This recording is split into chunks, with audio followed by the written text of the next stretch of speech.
நிலத்தடி நீர்மட்டம் உயரும், ஆயிரக்கணக்கான விவசாய குடும்பங்களின் வாழ்வாதாரம் பாதுகாக்கப்படும். மணப்பாறை மக்களின் நீண்ட நாள் கோரிக்கைக்கு இனியாவது தீர்வு கிடைக்கும் என்ற நம்பிக்கையும் உறுதியும் மக்களுக்கு உள்ளது. மாண்புமிகு பேரவைத் தலைவர் அவர்களே, மணப்பாறை தொகுதி மக்களின் சில முக்கியமான கோரிக்கைகளை இந்த மாமன்றத்தின் கவனத்திற்கு மிகுந்த பொறுப்புணர்வோடு கொண்டு வர விரும்புகிறேன். மணப்பாறை காமராசர் அரசு மகப்பேறு மருத்துவமனை விரிவாக்கம், மணப்பாறையில் புதிய வட்டாட்சியர் அலுவலகம், வீரப்பூர் பகுதியில் புதிய காவல் நிலையம், வையம்பட்டி அரசு ஆரம்ப சுகாதார நிலையத்தை அரசு மருத்துவமனையாக தரம் உயர்த்துதல், 1077 ஏக்கர் பரப்பளவில் அமைந்துள்ள மணப்பாறை சிப்காட் தொழிற்பேட்டையில் கூடுதல் தொழில் முதலீடுகளை ஈர்த்து புதிய தொழிற்சாலைகளை கொண்டு வர சிறப்பு நடவடிக்கை. மாண்புமிகு பேரவைத் தலைவர் அவர்களே, பல ஆண்டுகளாக தமிழக மக்கள் எதிர்பார்த்து வந்த மாற்றத்தை தமிழக வெற்றிக் கழக அரசு நடைமுறைப்படுத்தி வருகிறது என்பதை இந்த அவையில் பெருமையுடன் பதிவு செய்கிறேன். தமிழக வெற்றிக் கழகம் மக்களிடையே பாசத்தையும் ஒற்றுமையையும் சகோதரத்துவையும் வளர்க்கும் அரசியலை முன்னெடுத்து வருகிறது. எதிரிகளை உருவாக்குவது அரசியல் அல்ல, மக்களின் எதிர்காலத்தை உருவாக்குவதே உண்மையான அரசியல். மக்களின் நம்பிக்கையை பெற்று அந்த நம்பிக்கைக்கு உண்மையாக இருந்து ஆட்சி நடத்துவதுதான் எங்களின் கொள்கை.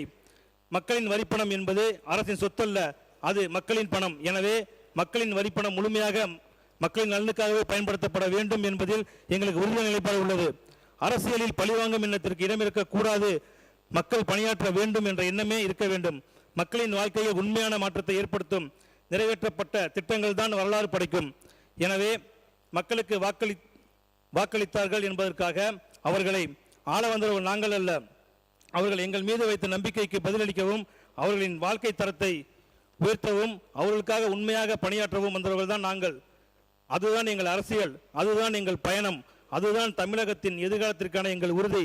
இதைதான் நமது முதல்வர் எங்களுக்கு கற்றுக் கொடுத்தார். மாண்புமிகு பேரவைத் தலைவர் அவர்களே, என் உரையின் இறுதியாக, ஒரு காலத்தில் ஒரு சிறிய கிராமத்தின் இளைஞன் தனது கனவை சுமந்து நகரத்தை நோக்கி நடந்தான். அவனிடம் வசதி இல்லை, வாய்ப்பில்லை. ஆனால் ஒரு நாள் நாமும் சாதிப்போம் என்ற நம்பிக்கை மட்டும் இருந்தது. அந்த நம்பிக்கையை இன்று தமிழ்நாட்டின் இளைஞர்களின் மனதில் விதைத்துக் கொண்டிருக்கிறார் நமது மாண்புமிகு முதலமைச்சர் அவர்கள்.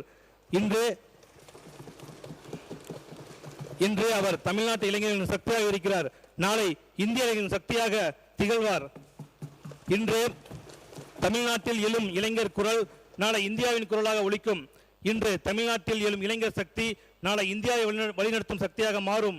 இந்த நம்பிக்கையோடு எனது மணப்பாறை தொகுதி மக்களின் குரலை இந்த மாமன்றத்தில் பதிவு செய்ய எனக்கு வாய்ப்பு வழங்கிய மாண்புமிகு பேரவைத் தலைவர் அவர்களுக்கும் மாண்புமிகு முதலமைச்சர் அவர்களுக்கும் எனது இதயபூர்வமான நன்றியை தெரிவித்துக் கொள்கிறேன். சாகும் போதும் தமிழ் படித்து சாக வேண்டும், என் சாம்பலும் தமிழ் மணந்து வேக வேண்டும். நன்றி, வணக்கம். மாண்பு உறுப்பினர், மணப்பாறை முறுக்கு பற்றி சொன்னீங்க. அந்த காலத்தில் ஒரு பெரிய பாட்டு, மணப்பாறை மாடு கட்டி மாயவரா ஏறு பூட்டி வயக்காட்ட உழுது போடு செல்லக்கண்ணு. இது எங்களை போன்றவர்களாம் ரொம்ப பிடித்தமான பாட்டு. அது மணப்பாறை என்பது ரொம்ப அந்த காலத்திலிருந்து மனதில் நிற்கக்கூடிய ஒரு ஊர். பிளே ஸ்டோர் மற்றும் ஆப் ஸ்டோரில் இருந்து பாலிமர் செயலியை QR கோடு மூலம் பதிவிறக்கம் செய்யுங்கள். செய்திகளை உடனுக்குடன் பெறுங்கள்.